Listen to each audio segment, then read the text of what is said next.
Tous pour une Côte d'Ivoire sans polio. Le deuxième passage des journées nationales de vaccination contre la maladie s'est tenu à Toutoubré, à Gagnoa. Bulldozer, destruction de magasins et poussière à profusion aujourd'hui dans la commune de Cocody. C'est la reprise de l'opération Pays Propre. Enfin, 11 soldats maliens décorés à Bamako, hommage spécial de la France, rendu aux militaires qui ont combattu les djihadistes à ses côtés. 19h30, bienvenue et bonsoir à tous.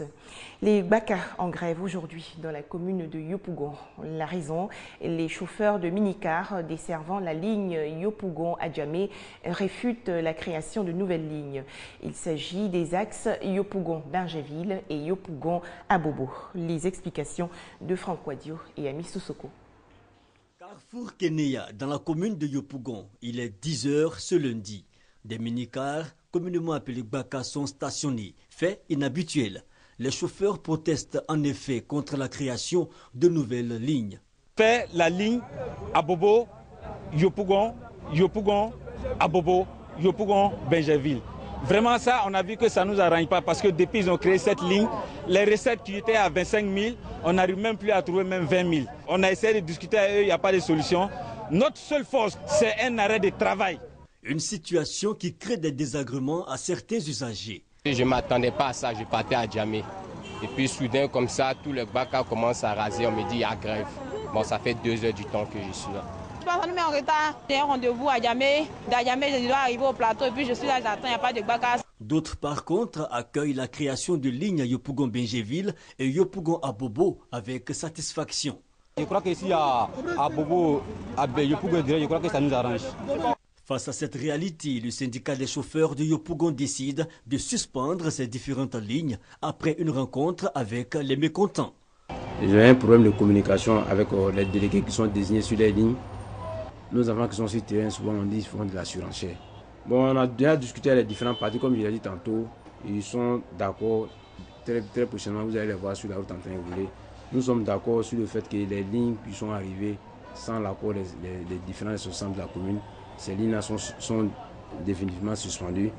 La situation devrait se normaliser les jours à venir après cette suspension des nouvelles lignes créées par le syndicat des chauffeurs à Yopougon, une commune qui comptabilise selon l'association des chauffeurs plus de 5000 chauffeurs de minicars appelés Gbaka. Au chapitre santé, le lancement du deuxième passage des journées nationales de vaccination contre la polio. La cérémonie officielle s'est déroulée le 19 septembre dernier à Toutoubré, sous-préfecture de Gagnoa. C'est dans le centre-ouest du pays. La campagne de vaccination concerne les enfants de 0 à 5 ans. Depuis juillet 2011, la Côte d'Ivoire n'a enregistré aucun cas de polio sauvage. Dans le district de Gagnoa, le dernier cas date de 2007.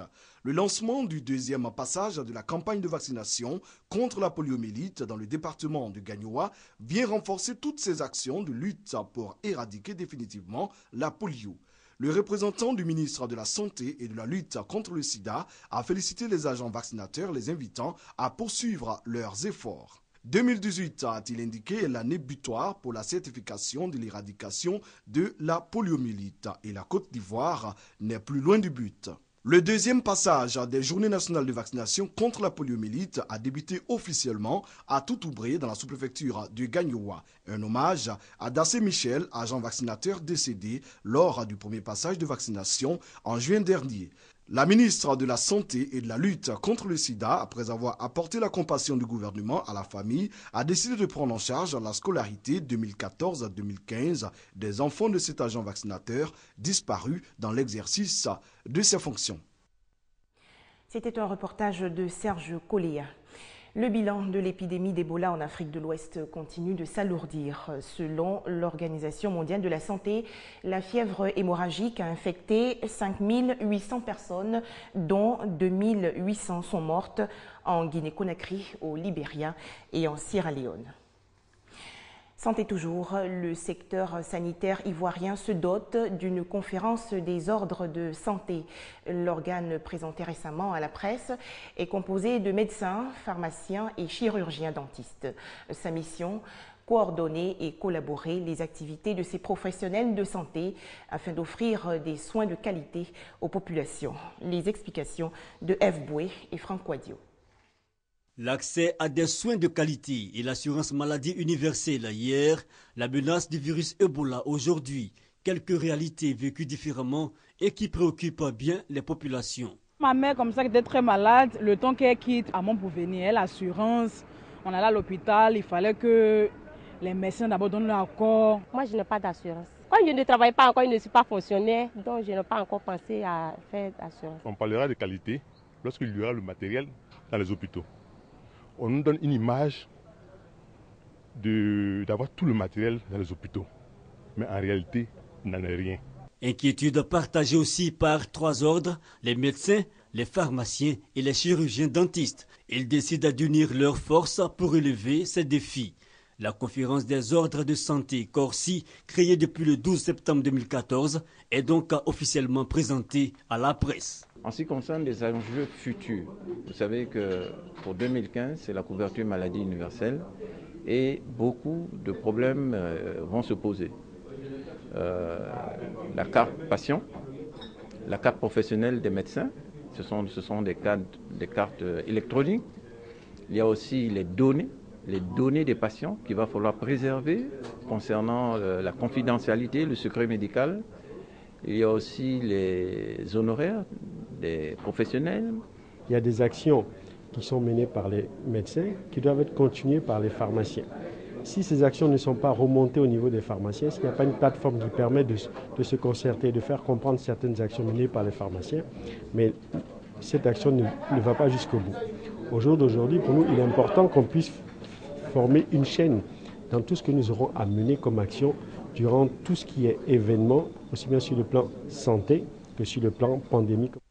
La conférence des ordres de santé Corsi est présidée par un conseil d'administration. En plus des 3 ordres de santé qui la composent, elle est appelée à s'ouvrir à d'autres ordres. Et revoilà l'opération Pays propre dans le district d'Abidjan. Le processus initié par le ministère de l'Environnement consiste à mettre fin aux occupations illégales de terrains et autres nuisances sonores. L'opération a débuté aujourd'hui avec la commune de Cocody. Plusieurs magasins et autres petits restaurants ont été démolis par des bulldozers. Salif Moumouni et ses frères sont en plein déménagement ce lundi 22 septembre. Un caterpillar est aux portes de leur magasin, installé sur le domaine public de l'État. La mairie était venue nous donner convocation le jeudi passé, puis le vendredi, c'est le service de salubrité qui est venu nous donner convocation. Comme il n'y a pas un délai là-dessus, donc c'est ça qui a fait qu'on a tardé l'opération de ramassage. Bon, mon souhait, c'est de trouver aussi des places appropriées. Ce déguerpissement est le début d'une vaste opération de salubrité, dénommée Opération Pays propre, initiée depuis 3 ans par le ministère de l'Environnement, de la salubrité urbaine et du développement durable. Elle se tient chaque année. Une opération qui vise, selon son coordonnateur, à donner une image plus reluisante aux villes et communes de Côte d'Ivoire. Chaque parcelle de terrain en zone urbaine a une identité. Vous avez des servitudes qui sont réservées au réseau. Vous avez la voirie et les trottoirs aux piétons et aux véhicules. Il faut que nous puissions respecter. Dès mars jusqu'en mai, nous avons distribué les mises en demeure et encore fait des sensibilisations. Et c'est maintenant que nous démarrons l'opération proprement dite sur le terrain. Les 10 communes d'Abidjan et banlieue sont concernées par cette opération qui va se poursuivre sur 3 mois dans le district d'Abidjan. Déjà dans la commune de Yopougon, les mises en demeure sont distribuées aux propriétaires des magasins et aux commerçants illégalement installés sur les trottoirs et les canalisations réservées aux eaux de ruissellement. Autre sujet dans cette édition, la mobilisation générale contre le réchauffement climatique dans le monde. Plus de 2700 manifestations ont été organisées hier dans 158 pays. Les manifestants ont voulu ainsi alerter l'opinion publique à quelques jours du sommet des Nations Unies.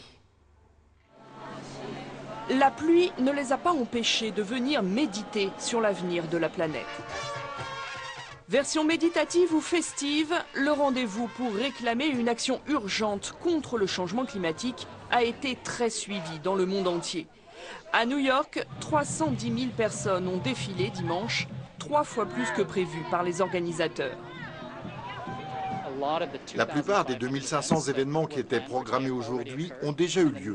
Et les chiffres sont dignes des records. 40 000 personnes à Londres, 30 000 à Melbourne et des dizaines de milliers dans les autres grandes villes du monde. Une mobilisation importante à 2 jours d'un sommet de l'ONU sur le climat à New York. Mardi, 120 chefs d'État et de gouvernement tenteront de préparer l'accord international qui doit être conclu à Paris fin 2015. Accord qui s'attaquera aux émissions de gaz à effet de serre. La prise de conscience, elle doit être faite par chacun. Et je suis sûr que les dirigeants, les chefs d'État suivront parce que l'intelligence collective est beaucoup plus en avant qu'eux. Tout le monde le sait, il y a vraiment des problèmes autour de l'environnement. Il faut faire quelque chose. Je ne sais pas pourquoi on n'est pas tous là. Le changement climatique nous concerne tous. Le secrétaire général de l'ONU est là, lui aussi. Avant d'accueillir ses invités mardi, il a troqué le costume pour un t-shirt engagé dans le combat climatique. Nous n'avons pas de plan B, car il n'y a pas de planète B. Nous devons être plus dynamiques encore. Alors que plus d'1 demi-million de personnes défilaient, une mauvaise nouvelle est tombée dimanche. Les émissions de CO2, le principal gaz à effet de serre, atteindront un niveau record cette année à cause de la croissance chinoise. La Croix-Rouge réhabilitée au Soudan. Les autorités soudanaises ont levé la suspension des activités de l'Organisation internationale humanitaire.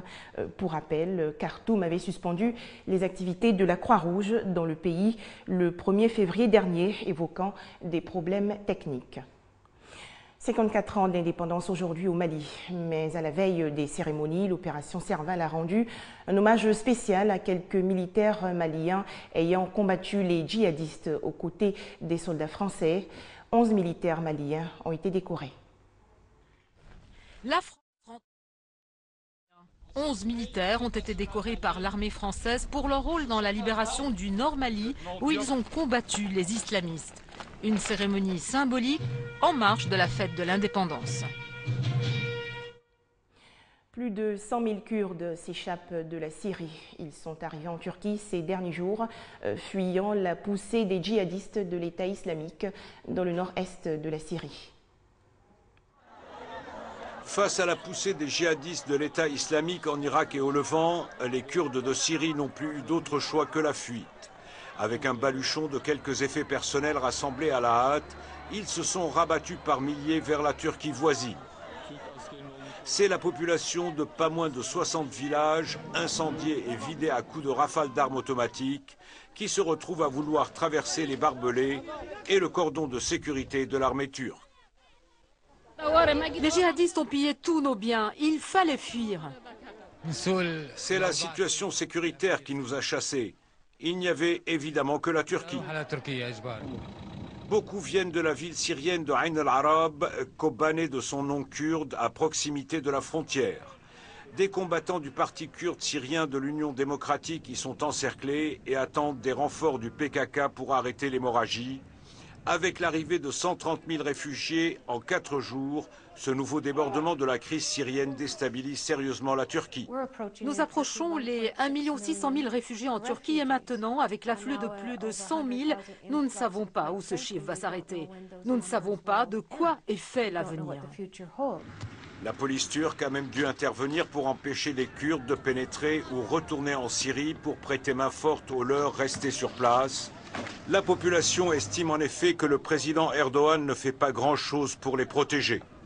Plus encore, il aurait soutenu les djihadistes, même les plus extrémistes, pour faire échec à Bachar el-Assad. Une politique qui se retourne contre lui avec un afflux inattendu d'une population indésirable.